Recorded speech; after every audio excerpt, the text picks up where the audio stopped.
Betrayal exposed. A husband and a scorned wife's ultimate revenge. I never thought my marriage would end with a single glance at a phone screen. But there it was, proof that the life I had built, the love I had trusted, was nothing more than a well-crafted lie. It happened on a quiet evening, one of those nights where everything feels normal until it isn't. She had left her phone on the kitchen counter, unlocked, a notification glowing against the dim light. It wasn't curiosity that made me look. It was instinct. A single message stood out. Can't wait to see you again. Last night was unforgettable. The sender's name wasn't familiar. My hands moved on their own, scrolling through the conversation. Each word chipped away at the foundation of my reality. Hotel rooms, late-night meetings, lies dressed up as harmless work dinners. The betrayal wasn't just physical, it was a full-scale deception. The kind of thing that doesn't happen overnight, but slowly, over time, while I was too blind to see it. Footsteps sounded from down the hall. I locked the phone and placed it exactly where I had found it, forcing my face into something resembling normal. She walked in, smiling like nothing had changed. "I'm heading out. Don't wait up." I nodded, murmuring a response I didn't even register. As the door clicked shut behind her, something inside me snapped into place. I wasn't going to yell. I wasn't going to beg for answers. I wasn't going to let her manipulate the truth. No, if she wanted secrets, I would give her something far worse, exposure. But first, I needed to know everything. That night, I started digging. A social media search led me straight to him. A corporate lawyer, smug and successful. But he wasn't single. He had a wife. A wife who, judging by their latest anniversary post, had no idea she was married to a liar. A plan started forming in my mind. Not just confrontation, destruction. I needed to find her. She deserved to know the truth. And together, we were going to make them regret ever betraying us. I spent the next morning gathering every piece of evidence I could find. It wasn't enough to know she had betrayed me. I needed proof, undeniable proof, something she couldn't twist into another lie. I scrolled through weeks of messages, screenshots piling up, reservations at expensive restaurants I had never been to, late-night chats filled with words she had never said to me, promises of forever exchanged between two people who had no right to make them. Every new detail sharpened my anger, solidified my resolve. This wasn't just a mistake. This was a choice, repeated, deliberate. But I wasn't the only one who deserved the truth. His wife had a right to know too. Finding her wasn't difficult. A quick search revealed everything I needed. Her name, her job, even a charity event she had attended just last week. She was polished, poised, the kind of woman who carried herself with quiet confidence. I wondered how much of that confidence would remain when she learned the truth. There was no hesitation as I typed out the message. Short, direct, a handful of screenshots attached. "I thought you deserved to know." I sent it before I could second-guess myself. The response came quicker than I expected. A single word. "Where?" I gave her a time and place. A small cafe downtown, somewhere neutral. I didn't know what to expect. Would she be in denial? Would she lash out at me as if I were the enemy? But when she walked in, there was no anger in her expression. Only steel determination. She slid into the seat across from me, eyes scanning the evidence I had laid out on the table. She didn't cry. She didn't break down. When she finally spoke, her voice was calm, controlled. "So, what's your plan?" The question took me by surprise. I had expected outrage, devastation, not this eerie sense of composure. But maybe that was what betrayal did to people. It hardened them, made them think in terms of strategy rather than emotion. I leaned forward. We don't just confront them. We don't give them a chance to lie their way out of this. We expose them, publicly, make sure everyone knows exactly who they are and what they've done. She considered my words for a long moment, tapping her fingers against the table. Then, slowly, a cold smile formed on her lips. "Good. I want them to feel everything we're feeling right now." The next step was simple: surveillance. We needed to catch them in the act, leave no room for doubt. It didn't take long. A quick check through hotel booking sites showed a familiar name on a reservation for that very night. A 5-star hotel, one of those places meant for extravagant weekends and stolen moments. She booked the room under her name. I had to wonder if she ever felt guilty handing over our money to fund her affair. That evening we waited. Not in a car, not in the shadows, but right inside the hotel bar, where we could watch them walk past without them noticing. They arrived separately but only minutes apart. He was the first to enter, dressed in his usual tailored perfection, scanning the lobby like a man with something to lose. She followed soon after, her dress one I had never seen before, something red and striking, something she had never worn for me. They met with a familiarity that burned. No hesitation, no nerves, just a kiss, brief but intimate, before disappearing down the hall. That was all we needed. She turned to me, voice steady. How far are we willing to take this? As far as it needs to go. The plan was simple. Humiliation. Ruin. We had everything we needed, and tomorrow the real fun would begin. The next morning, I woke early, my mind racing through every step of the plan. There was no turning back now. The evidence was undeniable, the betrayal laid out in black and white, and soon the consequences would follow. I checked my phone, no messages from her. She had come home late the night before, slipping into bed as if nothing had happened, as if she hadn't just spent hours wrapped around another man. The thought made my skin crawl. I clenched my jaw, pushing the anger down. I wouldn't let emotions cloud my judgment. By the time I arrived at the cafe, she was already there, sipping her coffee with the same composed expression as the night before. If she had cried or screamed when she got home, it didn't show. She was as determined as I was, maybe even more so. She slid a folder across the table. I dug into his accounts. He's been careful, but not careful enough. I flipped through the pages, bank statements, receipts, transactions that painted a clear picture. Expensive gifts, hotel charges, dinner reservations, all tied to my wife. He paid for everything? I muttered, more to myself than to her. She scoffed. Of course he did. He's the type who likes to feel in control. Thinks money makes him untouchable. I exhaled, tapping the papers against the table. That just makes this easier. A man like him, his reputation is everything. If we take that away, he has nothing left. She smirked, nodding. Exactly. The next step was execution. We didn't just want them caught, we wanted them exposed, torn apart in a way that couldn't be ignored. And for that, we needed an audience. She had connections, people in the right places, people who thrived on gossip and scandal. A carefully worded tip to a journalist, a few leaked screenshots to the right social circles, and suddenly whispers started circulating before we had even made our move. But that was just the beginning. The real blow would come that evening. I knew my wife's schedule better than she realized. She was predictable, sticking to her routine as if it would somehow shield her from suspicion. Every Thursday, she had work drinks at a high-end lounge, a place where business deals and social status mixed under dim lighting and overpriced cocktails. I had never questioned it before. Now I knew better. We arrived early, choosing a booth near the back where we had a clear view of the entrance. The bar was buzzing with conversation, the clinking of glasses blending with the low hum of music. We didn't have to wait long. They entered together, laughter in their eyes, lost in their little bubble of stolen moments. She looked comfortable, radiant even, as if stepping into that bar with him was the most natural thing in the world. My fingers curled into fists beneath the table. She leaned in close, whispering something in his ear, her hand resting on his arm.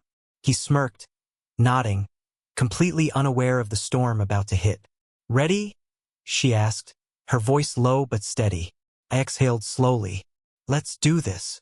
We moved as one, walking toward their table with purpose. My wife was the first to notice me.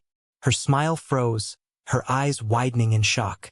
I saw the flicker of panic, the way her mind raced for an explanation. Before she could speak, I slid into the seat beside her, meeting her gaze with cold amusement. "Surprised to see me?"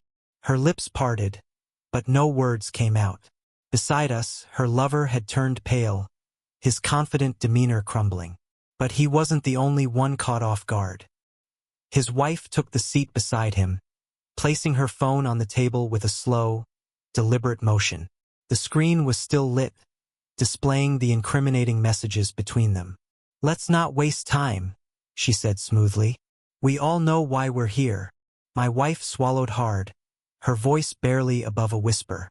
"I can explain." I laughed, shaking my head. "No, you can't." The silence stretched, tension thick enough to cut. Around us, conversations had started to dwindle, curious glances flickering in our direction. This was exactly what we wanted. They had paraded their affair in public, believing they were untouchable. Now they would face the consequences in the same way. "Tell me," I continued, my tone almost casual, "how long did you think you could keep this up?" She flinched, her hands trembling in her lap. "It wasn't a mistake," I cut in, tilting my head. "Come on, at least be honest. You owe me that much." She looked down, her silence an admission of guilt.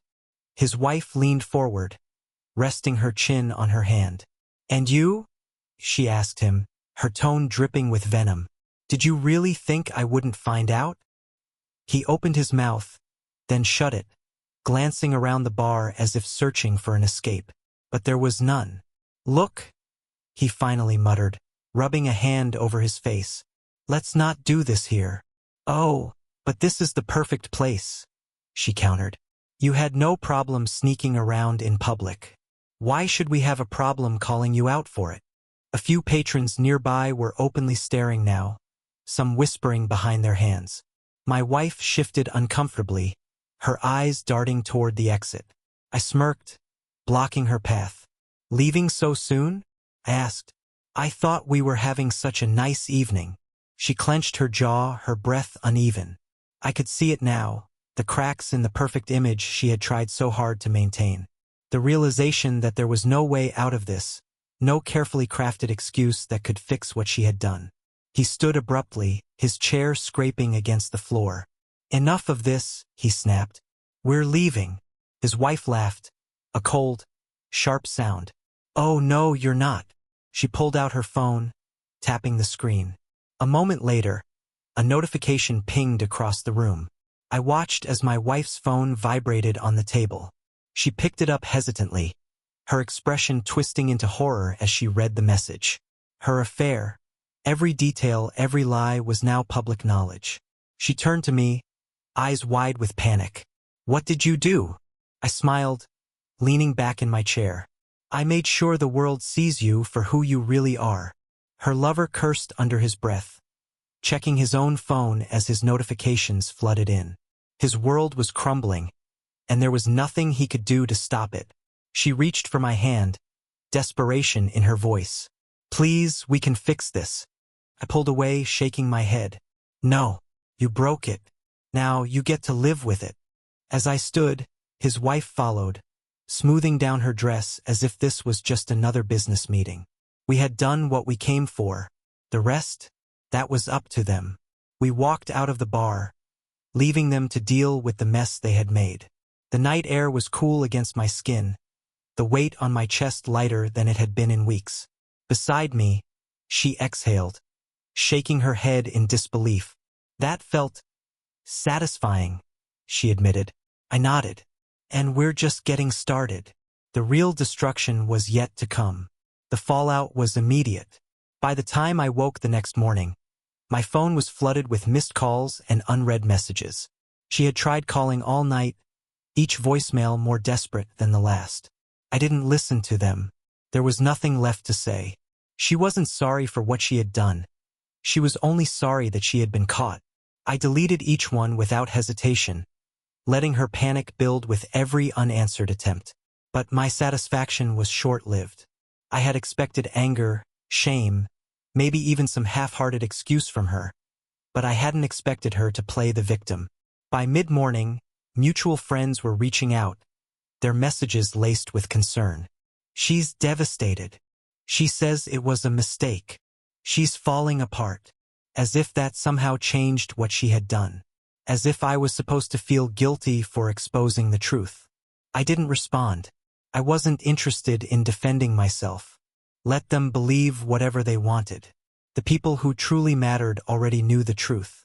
His wife, on the other hand, wasn't done. She had spent the night tying up loose ends, ensuring that her husband's downfall was as thorough as possible. When I met her later that afternoon, she was calm, composed, sipping her coffee like we hadn't just detonated a bomb in their lives. "He's been fired," she said simply, setting her cup down. I raised an eyebrow. "That was fast." She smirked. "His firm doesn't tolerate scandal." And I made sure they had more than enough evidence to justify letting him go. I exhaled slowly, leaning back in my chair. That's one problem solved. She tilted her head, studying me. "And what about her?" I shrugged. "She's scrambling. She spent all night trying to convince people I overreacted." "Typical," she muttered, rolling her eyes. "They always try to rewrite the narrative." I nodded, my mind already shifting to the next phase. The public humiliation had been satisfying, but it wasn't enough. Not yet. She had spent years crafting a perfect image, a flawless reputation built on lies. That was her weakness, and I was going to take it from her. "She thrives on perception," I said, drumming my fingers against the table. "If people turn on her, she has nothing left." Her smirk returned. "Then let's make sure they do." That evening, I sent the final email. Every mutual friend, every colleague, every person she had ever tried to impress. It reached all of them. The evidence was overwhelming. Screenshots, photos, details she couldn't deny. Within an hour, the responses started rolling in. Shock, disbelief, and then, one by one, people began cutting ties. Her social world collapsed in real time, but she wasn't going down quietly. She showed up at my apartment that night, banging on the door as if sheer force could undo what had already been done. I hesitated before opening it, not because I wanted to hear her out, but because I wanted to see the damage up close. She looked nothing like the woman I had married. Her hair was disheveled, her eyes red from crying. She clutched her phone in one hand, her fingers trembling. "Why are you doing this?" she whispered. I laughed, shaking my head. "Why? You really have to ask." Tears spilled down her cheeks, but I felt nothing. "I messed up, okay? I made a mistake. But this is cruel." "Cruel," I repeated, my voice darkening. "Cruel is lying to someone who loves you. Cruel is sneaking around behind their back. Cruel is thinking you can get away with it." She swallowed hard, shifting on her feet. "I can fix this. We can fix this." I exhaled sharply, crossing my arms. "There is no we anymore. Whatever you thought we had, it's gone." She shook her head, her breath hitching. "You don't mean that." "I do." I stepped back, gripping the door. "And if you have any self-respect left, you'll walk away and accept it." She hesitated for a long moment, searching my face for something that wasn't there. Then, finally, she nodded, a hollow look settling into her eyes. "Goodbye," she whispered. And just like that, it was over. But somehow, I knew this wasn't the last I'd hear from her. Betrayal never ended cleanly. The silence after she left should have felt like victory. But it didn't. The weight of everything lingered, pressing down on me even as I tried to convince myself it was over. The truth was, it wasn't, not yet. Exposing her had been satisfying, but the damage she had done didn't disappear just because she was finally suffering for it. I had spent years building a life with her, trusting her, believing in her. That didn't vanish overnight. But the difference now was that I no longer cared about saving any of it. I poured myself a drink, sinking onto the couch as my phone vibrated again. Another message from a mutual friend. Another person suddenly wanting to talk now that the truth was out. I ignored it, scrolling through the unread messages until I found the one I was looking for. "He's falling apart. Just thought you should know." I smirked, tapping out a quick response. Good. Let him. Her lover was learning the hard way that actions had consequences. Losing his job had been the first blow, but his problems were just beginning. His wife wasn't done, and I had a feeling she wouldn't stop until there was nothing left of the life he had built. Couldn't blame her. She had been just as blindsided as I was. But unlike me, she wasn't the kind to let emotions slow her down. She was calculating, methodical, and now she had the perfect target. The next morning, she called me. "Meet me," she said. "There's something you need to see." I didn't ask questions. By the time I arrived at the upscale office building downtown, she was already waiting in the lobby. She looked perfectly composed, dressed in a sleek black coat, her expression unreadable. "What's going on?" I asked. She handed me her phone. "Look at this." I took it, my eyes scanning the email on the screen.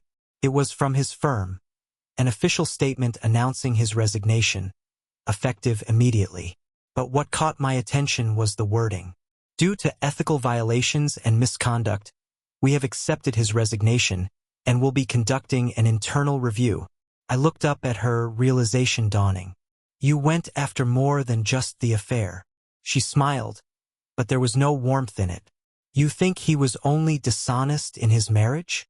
I exhaled, shaking my head. "I shouldn't be surprised." She took her phone back, slipping it into her pocket.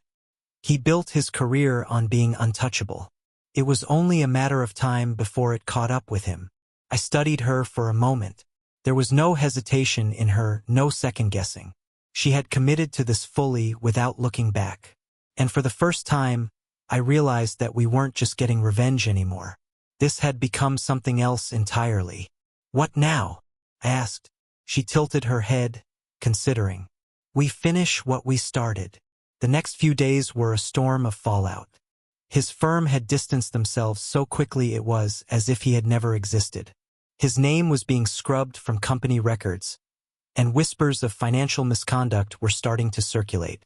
The moment people saw weakness, they pounced, and his so-called allies weren't interested in saving him. He was damaged goods, and they were cutting ties before he could drag them down with him. But my wife, she was still fighting. She had spent years perfecting the illusion of a perfect life, and she wasn't going to let it crumble without a fight. The desperate messages turned into long-winded explanations, then into outright manipulation. She reached out to friends, colleagues, even my family, spinning the narrative that I had overreacted, that what she had done wasn't as bad as I was making it out to be. She painted herself as the victim, the woman who had made a mistake, but didn't deserve to have her entire life destroyed over it. And some people believed her. I expected that. Some people always believe the person who cries the loudest. But the difference now was that I didn't care. I wasn't looking for validation. I didn't need people to take my side. I had the truth, and that was enough. But she wasn't done yet. The night before I was set to meet with my lawyer, she showed up again. I almost didn't answer, but something in me wanted to see just how far she was willing to go. When I opened the door, she looked worse than before. Her eyes were swollen, her hair a mess, her hands trembling at her sides. "Please," she said, "just talk to me." I leaned against the doorframe, arms crossed. "Talk about what?" "How you destroyed our marriage." She flinched. I know I messed up. But do you really have to ruin my life over it?" I let out a dry laugh. "Ruin your life? You did that yourself." She shook her head, stepping closer. "I love you." The words were empty. I stared at her, waiting for the anger, the hurt, the emotions that used to surface every time I saw her. But they weren't there anymore. "You don't get to say that," I said quietly. She swallowed hard. "We can fix this." "No, we can't." A tear slipped down her cheek, but I felt nothing. "I don't want this," she whispered. "Well, you should have thought about that before you threw everything away." Her shoulders slumped, and for the first time I saw it, acceptance. Not of what she had done, but of the fact that I wasn't going to save her from the consequences. She wiped her face, nodding slowly. "So that's it. That's it." She turned without another word, walking away into the night. And this time I knew she wouldn't be back. The days that followed were quieter than I expected. No more calls, no more messages. She had finally accepted that there was nothing left to fight for. But that didn't mean her life wasn't unraveling. The fallout from her affair was still burning through every part of her existence. Friends who once praised her now avoided her. The social circle she had curated with such precision turned cold overnight. She had spent years building a life that revolved around reputation, status, and the illusion of perfection. And now it was all gone. I heard through mutual acquaintances that she had moved in with her sister temporarily, that she had taken time off work, that she was struggling to hold everything together. Once I might have cared. Once I might have felt pity. But now I knew better. She wasn't my problem anymore. She had made her choices, and she would have to live with them. But my part in this wasn't finished yet. The meeting with my lawyer was straightforward. Divorce proceedings were officially underway, and I had no intention of making things easy for her. I had the proof, the leverage, and the will to ensure that I walked away without losing anything more than I already had. She could beg, she could plead, but the law was on my side. She had made the mistake, and she was going to pay for it. The settlement would be brutal for her. She had relied on me for stability, comfort, security, all things she had taken for granted. Now she would have to start over, and she would be doing it without me. His wife, on the other hand, was wrapping up her own plans. She had filed for divorce as well, but unlike me, she wasn't just cutting ties. She was burning everything down. She had hired a forensic accountant to dig through every financial transaction her husband had ever made, ensuring that when she left, she took everything she was entitled to. His career was in ruins, his name tainted by both scandal and whispers of legal trouble. He was no longer a respected lawyer, he was a cautionary tale. The last time we spoke, she had sounded satisfied. "He's drowning," she told me over the phone, "and no one's coming to save him."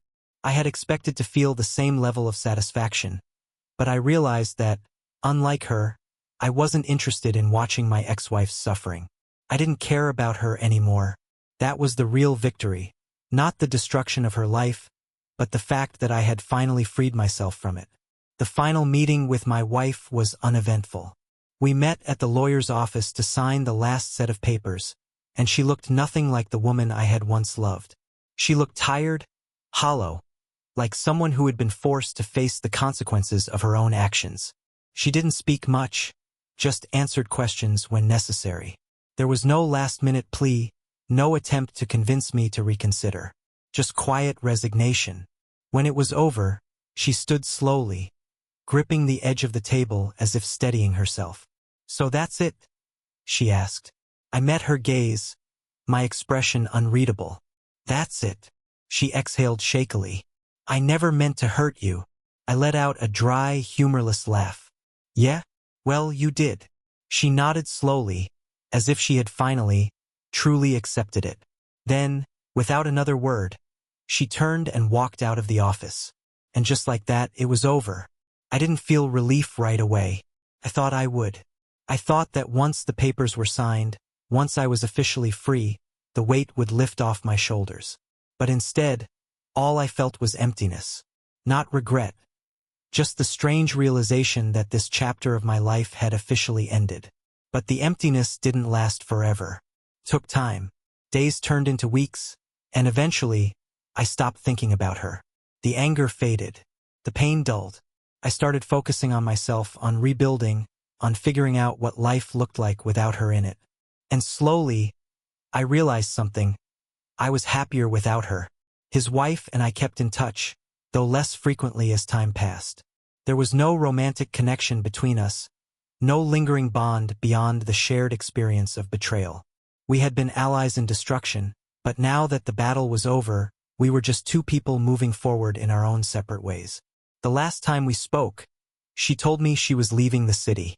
"Too many memories here," she had said. "Time for a fresh start." I understood. As for me, I didn't have a grand plan.